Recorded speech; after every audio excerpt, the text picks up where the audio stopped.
How are you. आज मैं आपको प्रेजेंट परफेक्ट कंटिन्यूअस टेंस लेकर के आया हूँ।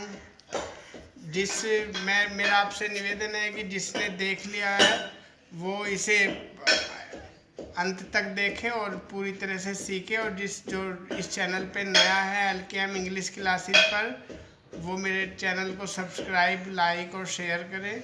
तो देखिए, चलिए आज हम आपको दिखाते हैं प्रेजेंट परफेक्ट कंटिन्यूअस टेंस। सबसे पहले इसमें आइडेंटिफिकेशन मतलब पहचान, वाक्य के अंत में रहा है, रहे हैं, रही है, रहा हूँ आता है, लेकिन इसमें समय भी आता है। समय अवश्य आएगा, अगर समय नहीं आएगा तो फिर ये प्रेजेंट कंटिन्यूअस की तरह लगेगा, परफेक्ट कंटिन्यूअस की तरह नहीं लगेगा। इसमें हेल्पिंग वर्ब एक वचनकर्ता के साथ हैज बीन, बहुवचनकर्ता के साथ हैव बीन।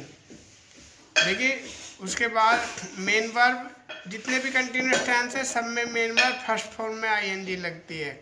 अब देखिए, इस समय के बारे में मैंने यहाँ लिखा है कि समय दो तरह से आता है, निश्चित समय और अनिश्चित समय। निश्चित समय से पहले सिंस लगाओगे, अनिश्चित से पहले फॉर लगाओगे। इस समय के बारे में थोड़ा मैं और जानकारी दे देता हूँ, इसे ठीक से समझिए। देखिए, समय दिनों, डेज नेम दिन के नाम, महीनों के नाम और साल इनके नाम, और समय जो घड़ी में देख के बताते हैं इतने बज गए, 4 बजे, 5 बजे, इस तरह से अगर इनके नाम आते हैं तो निश्चित समय हो जाता है। संडे, जनवरी 1906, इस तरह से 2004, ये जो ऐसे आता है ना, और ये या 2 o'clock, 3 o'clock, 2 बजे, इस तरह से सिंस हो जाएगा निश्चित समय। अनिश्चित समय हमेशा गिनती संख्या में आता है, 2 घंटे, 4 महीने, 2 साल, इस तरह से 2 दिन। तो ये आप इसका एक अंतर समझ लीजिए, नाम आ जाए तो निश्चित है और संख्या आ जाए तो अनिश्चित है। अब देखिए, अफर्मेटिव सेंटेंस है, यह घोड़ा 2 बजे से दौड़ रहा है।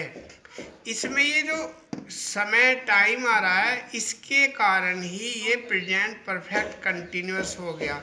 अगर ये ना हो तो ये क्या हो जाएगा, फिर ये कंटिन्यूअस टेंस हो जाएगा। तो अब इसे चलिए बनाते हैं। तो यह घोड़ा की एक साथ आएगी दिस हॉर्स, फिर उसके बाद हेल्पिंग वर्ब का नंबर है, हैज बीन आएगी, एक वचन करता है ना। फिर उसके बाद मेन वर्ब, ये रनिंग में डबल N बनता है, दौड़ने की इंग्लिश फर्स्ट फॉर्म में ING लगेगी, रनिंग। फिर ये बजे शब्द आ रहा है, 2 घंटे से ऐसे आता तो अनिश्चित होता, ये निश्चित माना जाता है तो सिंस लगेगा, सिंस 2 o'clock। अब ये नेगेटिव सेंटेंस है, बच्चा कल से नहीं खेल रहा है, इसमें नहीं आ रहा है इसलिए नेगेटिव है। तो द चाइल्ड, सबसे पहले सब्जेक्ट आ गया, फिर उसके बाद हेल्पिंग वर्ब। देखिए, मैंने पहले बताया दो वर्ड की अगर हेल्पिंग वर्ब है तो बीच में नोट आता है। तो the child has not been, फिर मेन वर्ब प्लेइंग, फिर ये भी कल, आज, परसों, इनकी इंग्लिश भी सिंस, इनकी इंग्लिश से पहले भी सिंस लगता है। The child has not been playing since yesterday.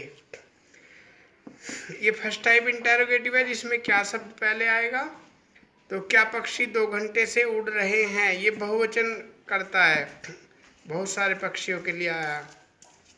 तो सबसे पहले इसमें हेल्पिंग वर्ब लगती है, लेकिन 2 शब्दों की हेल्पिंग वर्ब में एक शब्द पहले लगेगा, बीच में फिर करता आएगा, फिर दूसरा शब्द बाद में लगेगा।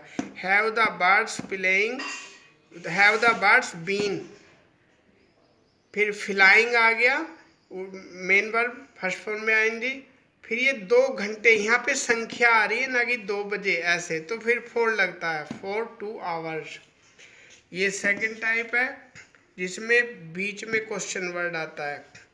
वे मार्च से मेरठ क्यों जा रहे हैं, तो ये सबसे पहले इसका जो रूल है, नियम है, वो ये है कि सबसे पहले क्वेश्चन वर्ड की इंग्लिश आएगी बाहर, तो भाई, फिर हेल्पिंग वर्ब आएगी हैव, फिर बीच में सब्जेक्ट आएगा दे, फिर बीन बाद में आएगा। भाई हैव दे बीन, फिर मेन वर्ब में फर्स्ट फॉर्म में आएंगी गोइंग, गो के बाद में जो स्थान आता है तो फिर टू जरूर लगाते हैं, गोइंग टू मेरठ। यहाँ पे नाम आ रहा है महीने का, संख्या आती 2 महीने, 4 महीने, तो वो अलग था। नाम आ जाए तो निश्चित होता है, सिंस मार्च। इस तरह से ये मैंने आपको 4 सेंटेंस 4 प्रकार के, ये 4 प्रकार के जो सेंटेंस है 4 प्रकार से ही बना के दिखा दिए। और आपको अगले वीडियो में फिर मैं पास्ट परफेक्ट कंटिन्यूस पढ़ाऊँगा। Thank you.